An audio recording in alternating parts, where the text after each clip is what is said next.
So I'm gonna go ahead and address this. I was trying to wait for like more information to come out and everything like that, but I think I'd rather address it now, so that way if I'm proven to be right, then it feels better to be right before all the information comes out. That situation with that Empire guy, Jussie, or however you say his name, yeah, something doesn't make sense. Now, I'm not saying the situation couldn't happen, because clearly it could happen, but in my opinion, it would have to be premeditated. Once again, I say, it would have to be premeditated. They would have had to plan this, know exactly where he's going to be, follow him from the day he got off the airplane, and know he was going to Subway at 2 o'clock in the morning or whatever. Which seems pretty unlikely. Because, he said they yelled out, aren't you that nigger from Empire, gay guy thing, whatever the heck, all that crazy crap. Now, I don't know about you, but I'm from Kentucky. And I mean, small spot in Kentucky. So it's like, I know a lot of cowboys. I know a lot of rednecks, as you call it, or whatever. Empire is not the show that they're rushing home to catch. You feel me? I don't think I can think of any of my friends who are country boys like that that go, man, God, I can't wait to see that next episode of Empire.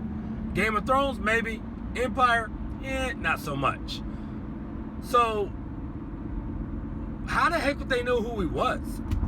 I mean, me personally, I don't even, I've seen like maybe a couple episodes of Empire, and I can tell you right now, if the guy sat right next to me, I'd have no clue who he was.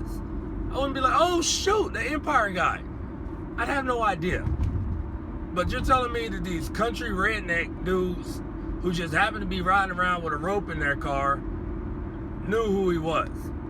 Like I said, once again, I'm not saying it didn't happen. I'm not saying it can't happen. I'm just saying it would have to be premeditated. There's no way in this world it just randomly happens that these two white guys with a ski mask and Make America Great Again hats came across him and recognized him immediately and decided to do all that to him. Now, from the time I read that, I was like, okay, something doesn't sound right. That was the first thing that stuck out to me.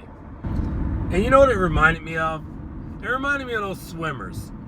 The ones that went over to Brazil, had that whole story about getting robbed at gunpoint and, oh my God, their lives were in danger and blah, blah, blah, blah, blah. And then we turned around and found out they were a bunch of liars.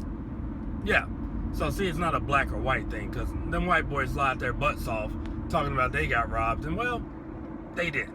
But everybody was, oh, Brazil this and Brazil that, and terrible, terrible Brazilians, and oh, poor, poor kids, we feel so sorry for them. Now everybody's all, poor, poor Jussie, we feel so sorry for him. God. Dude, sometimes you gotta look at the facts. Stop believing every single thing you read without doing some research. Stop believing everything you hear without doing some research.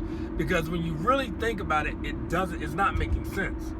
I even read somewhere that there's that a source close to him even said that, they feel like he's not being completely honest about what happened. They're not saying that the attack didn't happen. They just feel like he's withholding information about what happened, how it happened, some other stuff.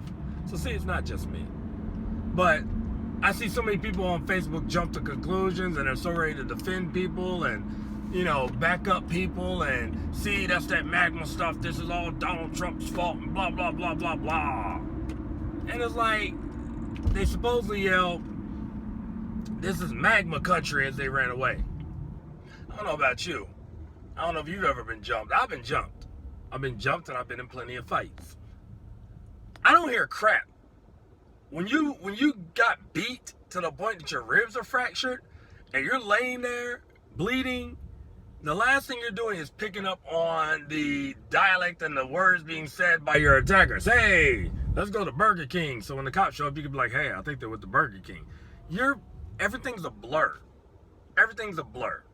And I used to be a professional fighter, so believe me, I've been in plenty of situations when you get in there and the only people's voices you might hear are your coaches and the referee and his coaches.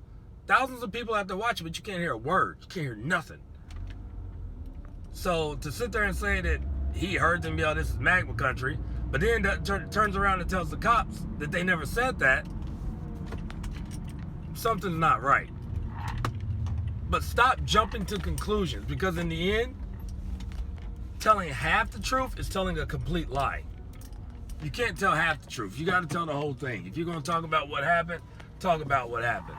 Don't just Don't just sugarcoat it and tell bits and pieces. But I'm interested to see what happens with this situation. I think I'm going to end up being right. Something's going to come out and it's going to prove that this isn't the complete truth, the complete story. And yeah, if I'm wrong, I'll be the first to admit I'm wrong, but something doesn't seem right. So that's my 2 cents. Spend it how you want to. Let's see how this plays out.